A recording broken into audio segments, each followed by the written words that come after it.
जय हिंद दोस्तों। Class 12th physics objective में आपका स्वागत है। दोस्तों आज जो हम पढ़ने जा रहे हैं क्वेश्चन यह है कि दो लेंस जिनकी क्षमता -15 डायोप्टर तथा 5 डायोप्टर है संयुक्त करने पर समायोजन की फोकस दूरी होगा। दोस्तों बहुत ही इंपॉर्टेंट ऑब्जेक्टिव है। दो लेंस जिनकी क्षमता है -15 डायोप्टर, देखिए P1 आपके पास हो गया -15 डायोप्टर और दूसरा लेंस जिसकी क्षमता है 5 डायोप्टर P2 हो गया 5 डायोप्टर। अब दोनों को करना क्या है, संयुक्त करना है। संयुक्त मतलब जोड़ना है, तो जोड़ने की क्षमता क्या हो जाता है, P बराबर P1 प्लस P2। दोस्तों जोड़ने पर इसकी क्षमता क्या हो जाएगा, P बराबर P1 प्लस P2। तो अब देखिए P1 है आपके पास कितना -15 और P2 है कितना तो 5। दोनों को जब जोड़ेंगे तो -15 में 5 जोड़ेंगे तो -10 डायोप्टर हो जाएगा दोस्तों।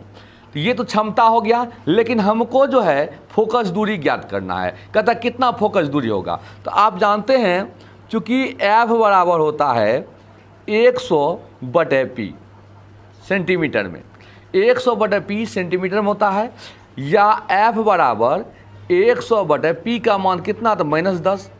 100 में -10 से भागा दीजिए, आएगा -10 cm। ठीक है, इसका सही आंसर हो जाएगा -10 cm। समझ में आया बात? क्या था, दो लेंस जिसकी क्षमता है -15 डायोप्टर और 5 डायोप्टर संयुक्त में करने पर समायोजन फोकस दूरी क्या होगा, तो पहले दोनों का क्षमता हम जोड़ दिए और क्षमता जोड़ने के बाद F बराबर 100/P फॉर्मूला से F निकाल लीजिए। देख लीजिए, इसे लिख लीजिए, अच्छा रहेगा। ठीक है, क्वेश्चन नंबर 2 आते हैं दोस्तों, इसे लिख लीजिए। क्वेश्चन नंबर 2 है, दो डायोप्टर और -3.5 डायोप्टर को के होगा के दो लेंस संपर्क में रखा गया है। दो डायोप्टर और -3.5 डायोप्टर के दो लेंस संपर्क में रखा गया है। संयोजन की क्षमता क्या होगी, यानी दोनों को संयुक्त करेंगे तो संयोजन की क्षमता क्या होगा। दोस्तों संयोजन की क्षमता P बराबर फॉर्मूला क्या हो जाएगा, P1 प्लस P2।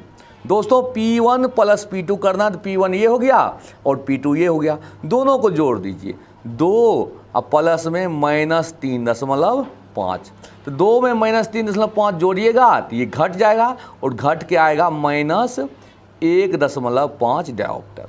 इसका सही आंसर हो गया -1.5 डायोप्टर। 2 का B नंबर हो गया। ठीक है दोस्तों, क्वेश्चन नंबर 3 देखिए। कहता 20 cm और -40 cm फोकस दूरी वाले दो लेंसों के संयोग से बने समतुल्य लेंस की क्षमता क्या होगी।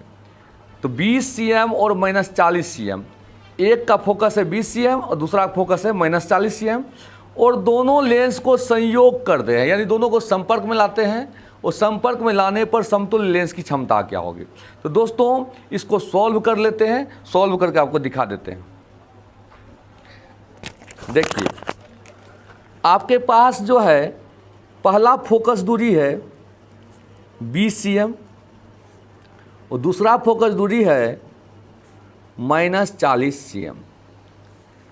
अब जो है दोनों लेंस को संयोग से बने समतुल्य लेंस की क्षमता निकालना है, तो समतुल्य फोकस पहले निकाल लेते हैं। 1/f बराबर 1/f1 प्लस 1/f2। 1/f1 है 1/20 अब प्लस 1/f2 है -40। अब इसको सॉल्व किया जाए, 20 और 40 का लघुत्तम हो जाएगा 40, 20 दूनी 40 प्लस गुना माइनस 40 से का 40। 1/f बराबर हो गया 2 घटा 1/40, या 1/f बराबर 1/40। ठीक है दोस्तों, या f बराबर हो जाएगा 40 cm। ये आपको फोकस दूरी निकल गया 40 cm, लेकिन हमको क्वेश्चन में कह रहा है समतुल्य लेंस की क्षमता क्या होगी। तो क्षमता निकालना है, तो चूँकि P बराबर आप जानबे करते हैं, P बराबर होता है 100/f। P बराबर 100/f का मान क्या है 40। 0 कट गया, 5 दूनी 10, 2 दूनी 4, 5/2 यानी 2.5 डायोप्टर।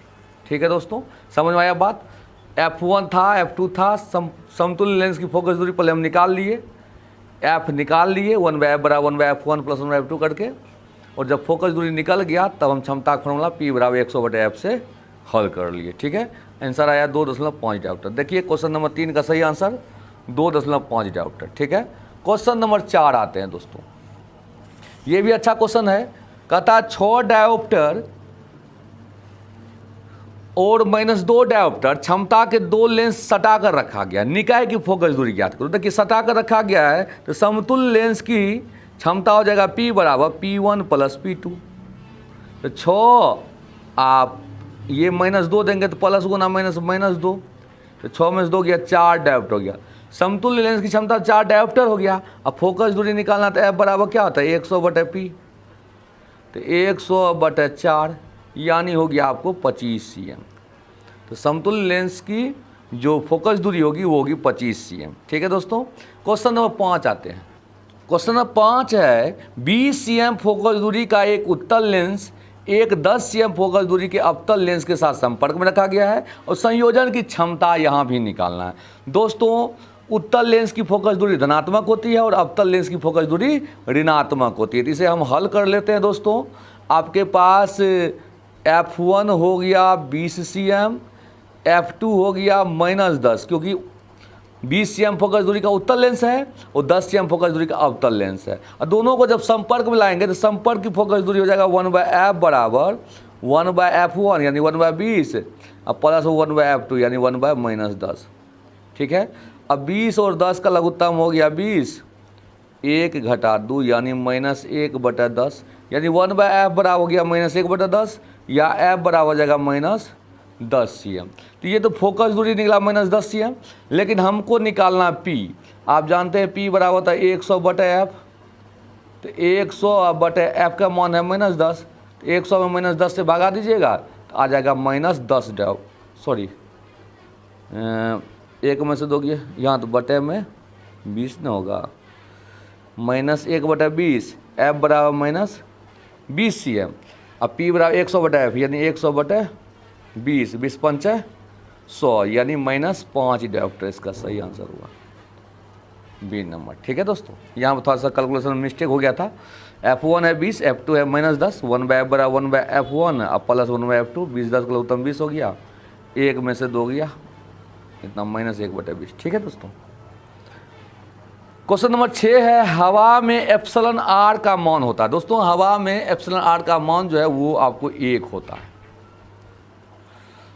अगला क्वेश्चन धातु का परावैद्युतांक होता है। दोस्तों धातु का परावैद्युतांक जो है वो अनंत होता है। 8 नंबर है विद्युत क्षेत्र में एक आवेशित कण पर लगने वाला बल का मान होता है। दोस्तों विद्युत क्षेत्र में किसी आवेश पर लगने वाला बल जो है आवेश गुना विद्युत क्षेत्र की तीव्रता होता है यानी QE हो जाएगा। और 9वां नंबर क्वेश्चन है विद्युत फ्लक्स का SI मात्रक होता है। दोस्तों विद्युत फ्लक्स का SI मात्रक न्यूटन मीटर प्रति कूलम और वोल्ट मीटर दोनों होता है यानी इसका सही आंसर C होगा। 10 नंबर क्वेश्चन आते हैं।